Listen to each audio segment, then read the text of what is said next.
नमस्कार साथियों, मैं हूं संजय नामदेव। स्वागत है हमारा चैनल पर। और आज हम पढ़ने जा रहे हैं क्वेश्चन बैंक कक्षा 9वीं विषय गणित सांख्यिकी अध्याय 14।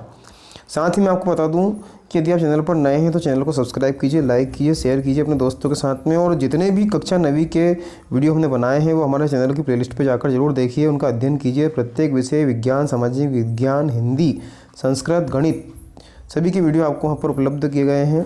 आप अपनी परीक्षा की तैयारी के लिए उनको अवश्य देखिए और अपने दोस्तों को भी दिखाइए।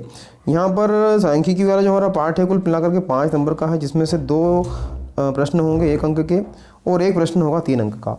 तो पहला वाला जो हमारा प्रश्न है 2, 4, 6, 8 और 10 का माध्यम ज्ञात करना है। तो 2 धन 4 धन 6 धन 8 और धन 10, इनको सभी को जोड़ करके 5 का जब हम भाग लगाते हैं तो यहाँ पे हमें ये मिलता है 30/5 मतलब 6। इसका उत्तर आ जाएगा 6। तो 6 हमारा कौन सा उत्तर है? तो 6 हमारा है ब वाला।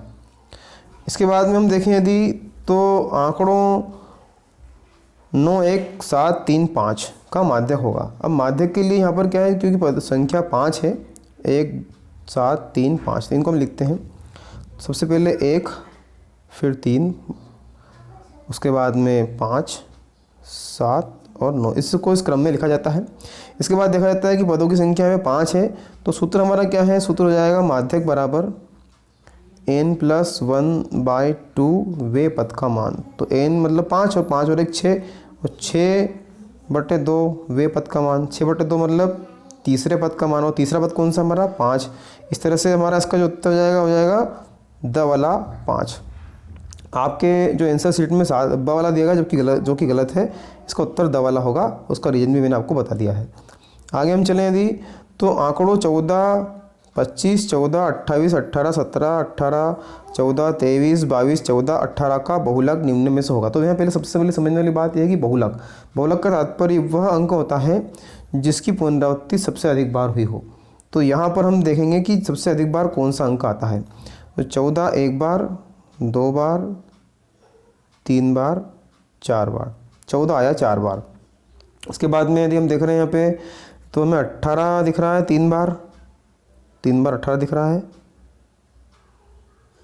और बाकी अंक तो हमें बहुत कम दिख रहे हैं। मतलब कुल मिलाकर के 14 जो है वो सबसे अधिक बार आया है 4 बार, इसलिए हमारा इसका उत्तर हो जाएगा बहुलक का मान जो हो जाएगा 14। अगला हमारा है निम्नलिखित में से केंद्रीय प्रवृत्ति की माप नहीं है। तो केंद्रीय प्रवृत्ति की माप क्या नहीं है? माध्य बहुलक।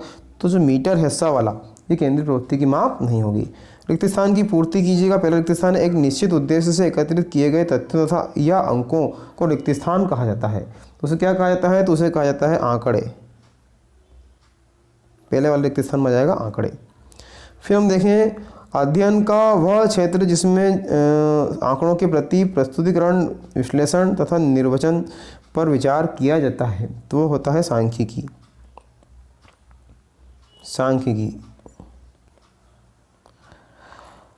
इसके बाद में रिक्त स्थान की दोनों प्रश्न हमारे पूरे होते हैं। सत्य की यदि हम बात करें तो अधिकतम बारंबारता वाले प्रेक्षण को बहुलक कहा जाता है, बिल्कुल सत्य है।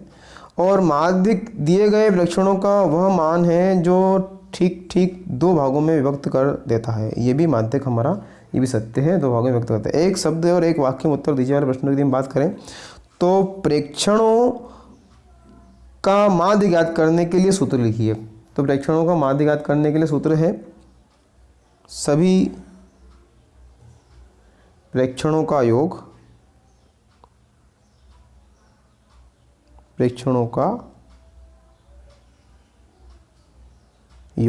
बटे प्रेक्षणों की संख्या। प्रेक्षणों का योग बटे प्रेक्षणों की कुल संख्या इसमें आ जाता है। ये इसका सूत्र है। अगला है जब प्रेक्षण की संख्या n विषम हो तब प्रेक्षणों को आरोही/अवरोही क्रम में व्यवस्थित करने पर माध्यक कौन से प्रेक्षण का मान होता है? तो वो होता है n+1। अभी मैंने आपको समझाने के लिए सूत्र का प्रयोग किया था। n+1/2 वे पद का मान, इसका सूत्र हो जाता है। फिर माध्य किसे कहते हैं? तो इसे आप सुनिए, सभी प्रेक्षणों के मानों के योग को प्रेक्षणों की कुल संख्या से भाग देने पर प्राप्त मान माध्य कहलाता है। मतलब जो सूत्र है उसी को परिभाषा के रूप में कन्वर्ट कर दिया गया है। प्रेक्षणों के मानों के योग को प्रेक्षणों की कुल संख्या से भाग देने पर प्राप्त मान ही माध्य कहलाता है। ये हमारा इसका ऑप्शन हो जाएगा, तीसरे वाले का उत्तर हो जाएगा। इसके बाद में हमारे जो प्रश्न क्रमांक 5 है 40, जिसका 40 इंजीनियरों वाला, 5वां, 6ठा, 7वां, 8वां सभी के हमने यहाँ पे आपको हल उपलब्ध कराने का प्रयास किया, जिन्हें आप इस तरह से समझने का प्रयास कीजिए। देखिए परिभाषा हमारी यहाँ आ गई है। सभी प्रेक्षणों के मानों के योग के प्रेक्षणों को कुल संख्या से भाग देने पर प्राप्त मान माध्य कहलाता है। परिभाषा हमारी आ गई। 5वां सवाल हमारा जो है, इस सवाल को हम यहाँ पे नीचे हमने हल करवाने का प्रयास किया। इन आंकड़ों में न्यूनतम और अधिकतम जो है 2 और 32 तथा दिया गया है कि 0 5 का एक वर्ग अंतराल है, तो वर्ग की माप हम जो है 0 5 5 10 और 10 15 इस रूप में ले लेते हैं। यहाँ पर इस अंतराल में रहने का मिलान चिन्ह मिलाएंगे ऐसे और उनकी संख्या का गिन लेंगे। जो हमें आंकड़े ऊपर दिए गए हैं इनसे मिलान चिन्ह मिला करके उनकी संख्या गिन लेंगे, वही हमारी बारंबारता और 40 हमारा इसका उत्तर हो जाएगा। एक विद्यालय में 9वीं कक्षाओं के 30 विद्यार्थियों को 100 अंकों में से प्राप्त अंक दिए गए हैं। देख पा रहे हैं आप, प्रश्न यहाँ पे दिया गया है और इन्हें 0 से 10 के रूप में, इसमें 10 सम्मिलित नहीं, पहला अंतराल लेकर बनाना। तो हमें 10 से 95 दिया गया और 0-10 का अंतराल हमने ले लिया यहाँ पर रख दी। तो हमारी टेबल इस तरह से बनेगी और मिलान चिन्ह और उसकी बारंबारता फिर हम लिख देंगे। ठीक है। एक टीम ने फुटबॉल के 10 मैचों में निम्नलिखित गोल किए। इन गोलों की संख्या को माध्यक और बहुलक ज्ञात हमको करना है। तो इस तरह से हमने यहाँ पे सबसे पहले माध्य ज्ञात किया, सभी दिए गए आंकड़ों का योग बट्टे आंकड़ों की संख्या, ये हमारा माध्य हो गया। इसके बाद में हमने इसको आरोही क्रम में जमाया। आरोही क्रम में जमाने के बाद में देखा कि 10 पद है, 10 पद के लिए हमारा सूत्र है, यहाँ 2 पद मध्य पद होंगे, तो 10/2 मतलब 5वां और 6ठा, 5वां पद भी होगा और 6ठा पद भी होगा। तो दोनों ही पदों को हमने यहाँ पे निकाल लिया। इसके बाद में माध्यक निकाला यहाँ पर, और वो हमारा क्या है, सबसे अधिक बार आने वाला जो पद है वो हो जाता है, तो बहुलक हमारा हो जाएगा यहाँ पर 3। फिर 8वां प्रश्न हमारा आ जाता है, गणित की परीक्षा में 15 विद्यार्थियों ने 100 में से निम्नलिखित अंक प्राप्त किए। अंक दिए गए, इसको भी इसी प्रकार माध्य, माध्यक और बहुलक के रूप में, तो दिए गए आंकड़ों के बटे आंकड़ों की संख्या से माध्यक। फिर इसी प्रकार जो माध्यिका का सूत्र यहाँ पे है, क्योंकि विषम पद है तो n+1/2 वाला सूत्र है, उसकी सहायता से हम ज्ञात कर लेंगे। और जिसकी अधिक बार पुनरावृत्ति हुई है 52, सबसे अधिक 3 बार आया, तो उसका बहुलक हो जाएगा 52। निम्नलिखित प्रेक्षणों को आरोही क्रम में व्यवस्थित किया गया है, और यदि आंकड़ों का माध्यक जो है 63 है तो x का मान ज्ञात कीजिए। यहाँ पे जो माध्यिका का ही पूरा सवाल है, माध्यक मतलब माध्यिका का सवाल है, और एक आंकड़ा जो है उसको हमने गायब करके x के रूप में लिखा है, जबकि हमको 63 दिया गया। तो यहाँ पे कुल पद कितने हैं, 1 2 3 4 5 6 7 8 9 10, कुल पद 10 हैं।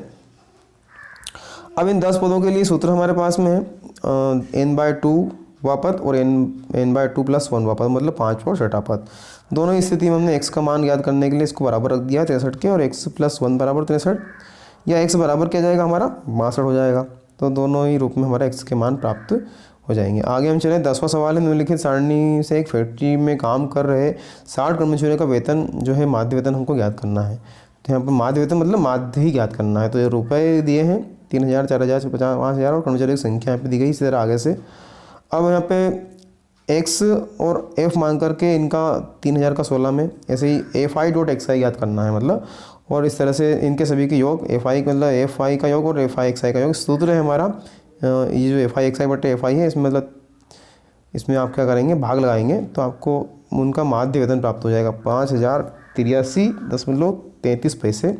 इस तरह से हमारे सांख्यिकी वाले पार्ट के सभी सवाल हमारे इस तरह स्क्रॉल करके हमने आपको समझाने का प्रयास किया ताकि हमारा वीडियो छोटा बने। अगर यदि आपको कोई समस्या आ रही है, आप इस तरह से समझ नहीं पाए तो आप कमेंट बॉक्स में जरूर लिखें, हम आपको विस्तार से समझाने का प्रयास भी जरूर करेंगे। बहुत बहुत धन्यवाद।